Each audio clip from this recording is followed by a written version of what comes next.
Standard of ventilation coal mine regulation 2017 के ventilation chapter का सबसे पहला रेगुलेशन है। इसको हम लोग लाइन बाय लाइन रीडिंग करके नहीं समझेंगे, इसको हम लोग थोड़ा सा एक संवाद के रूप में देखेंगे, थोड़े इंटरेस्टिंग वे में सीखेंगे और चीजों को याद रखने का कोशिश करेंगे। इस रेगुलेशन का मेन उद्देश्य ये है कि हम लोग एडिक्वेट वेंटिलेशन प्रोवाइड करके खान में काम करने वाले व्यक्तियों को एक हेल्दी इन्वायरमेंट प्रोवाइड करें जिससे वो एफिशिएंटली काम कर सकता है। अब एडिक्वेट वेंटिलेशन प्रोवाइड करने के लिए किसी न किसी को तो जिम्मेदारी लेनी थी, तो डीजीएमएस ने जिम्मेदारी दी कि उस खान के ओनर, एजेंट या फिर मैनेजर को, ये तीनों में से कोई भी जिम्मेदार हो सकते हैं उस चीज के लिए, एडिक्वेट वेंटिलेशन के लिए।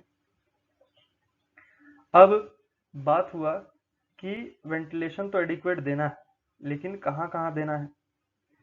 तो इसमें डीजीएमएस ने आंसर दिया कि ओनर, एजेंट और मैनेजर उस खान के हर पार्ट में वेंटिलेशन देंगे एक्सेप्ट वो पार्ट जो कि सील्ड ऑफ है, जो कि सील किए गए हैं।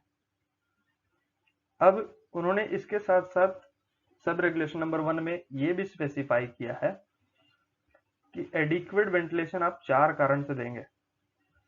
सबसे पहला कारण आपका होगा कि आप जो है स्मोक, डस्ट और स्टीम जो कि खान में जनरेट होंगे उसको आप क्लियर कर दीजिए। अगर कोई नॉक्सियस गैस या फिर इन्फ्लेमेबल गैस मिलता है माइन वर्किंग के दौरान तो आप उसको डाइल्यूट कर दो, और इतना डाइल्यूट कर दो कि वो थ्रेशोल्ड लिमिट से कम हो जाए। उसके बाद जो एक और ज्यादा इंपॉर्टेंट है कि सफिशिएंट अमाउंट में ऑक्सीजन दे दीजिए आप।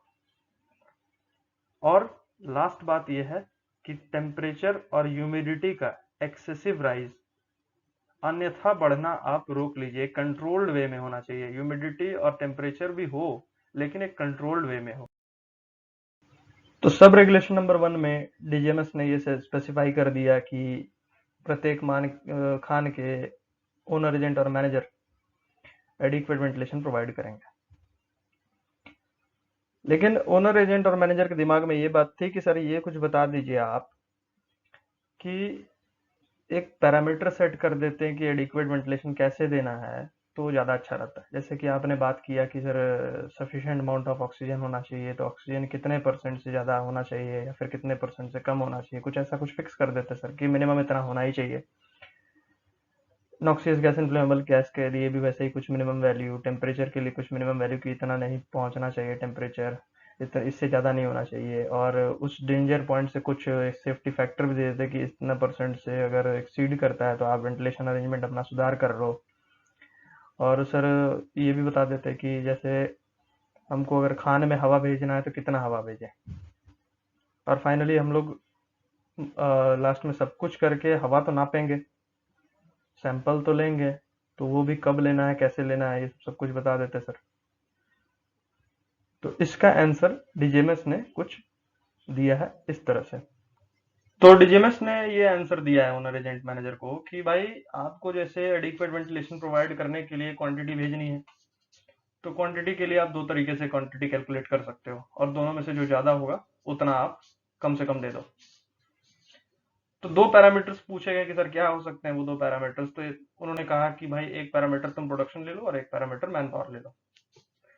ठीक है भाई। तो मैन पावर के बेसिस पे जो डीजीएमएस ने कहा कि आप जो है कम से कम 6 cubic metre per minute of air per person employed in the largest shift in a ventilation district, कि एक वेंटिलेशन डिस्ट्रिक्ट का जो सबसे लंबा शिफ्ट होगा उसमें प्रति व्यक्ति 6 क्यूबिक मीटर पर मिनट हवा आपको कम से कम देनी है।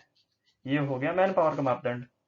और प्रोडक्शन के बेसिस पे कि प्रति टन प्रोडक्शन पे आप जो है 2.5 क्यूबिक मीटर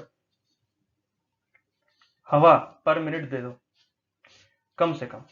अब इन दोनों को आप कैलकुलेट करो, क्योंकि मान लेते हैं जैसे हमारे माइन में कहीं कहीं होता है कि मैन पावर ज्यादा हो गया, कहीं होता है प्रोडक्शन ज्यादा होता है, तो सीधा सा बात है भाई, वेरिएशन तो होगा ही।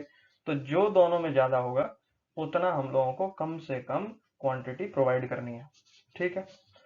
सिमिलरली उन्होंने बाकी चीजों का भी आंसर दिया कि कहा था कि सफिशिएंट अमाउंट ऑफ ऑक्सीजन देना है, तो सफिशिएंट अमाउंट ऑफ ऑक्सीजन के लिए मिनिमम 19% ऑक्सीजन होना ही होना चाहिए माइन एयर में। सिमिलरली कार्बन डाइऑक्साइड के लिए भी कि 0.5% से ज्यादा कार्बन डाइऑक्साइड कहीं भी नहीं होना चाहिए। इनफ्लेमेबल गैस के लिए दो पार्ट में डिवाइड कर दिया कि एक रिटर्न एयर के लिए स्पेसिफिकली बात करेंगे हम लोग, और रिटर्न एयर को छोड़ के बाकी माइंस के लिए बात करते हैं ऐसे। तो रिटर्न एयर के लिए उन्होंने कहा है कि 0.75 से ज्यादा इनफ्लेमेबल गैस रिटर्न एयर के जनरल बॉडी ऑफ एयर में नहीं होना चाहिए, और रिटर्न एयर के जनरल बॉडी ऑफ एयर छोड़ के माइंस के बाकी पार्ट में 1.25% से ज्यादा इनफ्लेमेबल गैस नहीं होना चाहिए।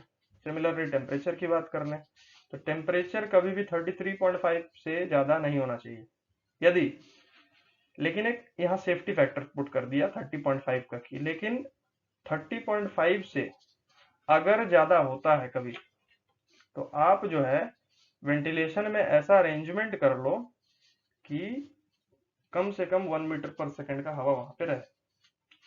सिमिलरली एयर सैंपल्स की बात आई कि और टेम्परेचर मेजरमेंट की कि हम लोग कब कब करें, तो 30 दिन में कम से कम एक बार आप कर ही लो उसको। उसके बाद ये जितने चीज हैं इसको हम लोग रिकॉर्ड कैसे करेंगे, तो इसको हम लोग रिकॉर्ड करेंगे बाउंड पेज बुक में, जो कि हम लोग जब ट्रेनिंग करेंगे तो उस टाइम हम लोगों को बाउंड पेज बुक दिखने को मिल जाता है।